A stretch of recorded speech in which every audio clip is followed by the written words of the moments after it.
ఆకివీడిలో police sticker వేసుకుని CID మాజీ chief Sunil Kumar అనుచరులు హల్చల్ చేసిన ఘటనపై డిప్యూటీ స్పీకర్ రఘురామకృష్ణంరాజు స్పందించారు. పోలీస్ స్టిక్కర్ ఉన్న ఇన్నోవా కారులో కొంతమంది వ్యక్తులు మున్సిపాలిటీ వద్ద గొడవ చేశారన్నారు. ఆ కారు గుత్తికొండ వెంకట జోగారావు పేరు మీద ఉందని సునీల్ కుమార్ చెబితేనే వాళ్ళు వచ్చినట్టు తనకు తెలిసిందని చెప్పారు. ఈ ఘటనకు సునీల్ కుమార్ బాధ్యత వహించాలని, అతని అనుచరుడు జోగారావుపై చర్యలు తీసుకోవాలని డిమాండ్ చేశారు. వారు కారులో వచ్చి ప్రభుత్వ కార్యాలయంపై దాడి చేశారని, సునీల్ కుమార్ ను వెంటనే సస్పెండ్ చేయాలని అన్నారు. ఇక్కడ కులాల మధ్య చిచ్చు పెట్టేందుకు చూస్తున్నారని రఘురామ మండిపడ్డారు.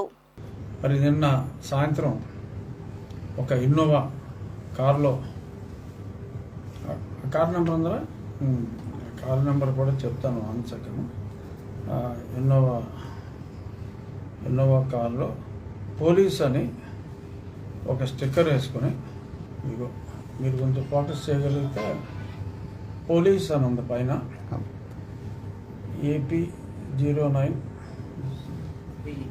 BE8001, అది కూడా 9 టోటల్ వచ్చేలాగా పెట్టుకున్నారు. పైన పోలీస్ అని ఉంది. సో ఇందులో మరి కొద్దిమంది వ్యక్తులు రావటం, మున్సిపల్ ఆఫీస్ దగ్గరికి వెళ్ళి గొడవ చేయటం, ఇవన్నీ జరిగాయి. సో ఎవరు పోలీసులు వచ్చి మున్సిపాలిటీ దగ్గర గొడవ చేయటం ఏంటి, వీళ్ళేం పోలీసులు అని చెప్పి ఎంక్వైరీ చేస్తే పివి సునీల్ కుమార్కి ఒక సంస్థ ఉంది. సరే, గతంలో ఎన్నోసార్లు నేను లేఖ రాశాను.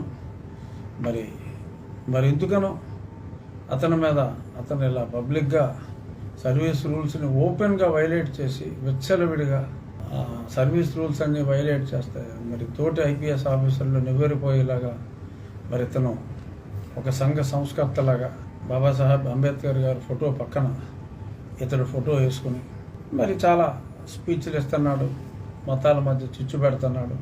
మరి ఇవన్నీ కూడా మరి రాష్ట్ర ప్రభుత్వానికి కూడా రిపోర్ట్ ఇవ్వమని చెప్పి గతంలో కేంద్ర ప్రభుత్వం అడిగింది. ఆనాటి ప్రభుత్వంలో రిపోర్ట్ వెళ్ళాలా, ప్రభుత్వం మారినా రిపోర్ట్ అయితే ఇంకా వెళ్ళినట్టుగా నాకైతే తెలీదు, వెళ్ళలేదని నేను అనుకుంటున్నా. పంపించాలని కూడా నేను అభ్యర్థించాను. ఇప్పుడు ఇంకా బరి తెగించి మరి గుత్తికొండ వెంకట జోగారావు అనే వ్యక్తి పేరు మీద ఆ వెహికల్ ఉంది. ఈ గుత్తికొండ వెంకట జోగారావు అనే అతను సునీల్ కుమార్ పర్సనల్ వ్యవహారాలతో పాటు అతని ఆర్థిక వ్యవహారాలు కూడా చూస్తూ ఉంటాడు. ఆర్థిక దందాలు చేసే వ్యక్తి తులసిబాబు అయితే ఇలాగా దందా చేస్తే వచ్చిన సొమ్ముని వినియోగించడంలో ఈ గుత్తికొండ వెంకట జోగారావు పాత్ర ఉందని గతంలోనే రిపోర్ట్స్ ఉన్నాయి.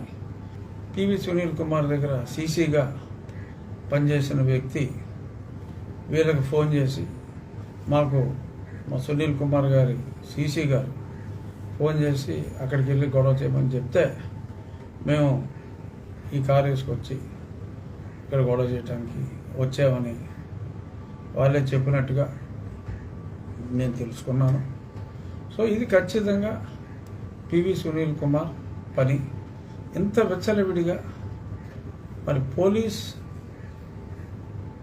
వెహికల్గా చలామణి చేస్తూ మరి రౌడీయిజం చేయడానికి ఇక్కడికి వస్తే మరి ఏం చర్యలు తీసుకుంటారో చూడాలి.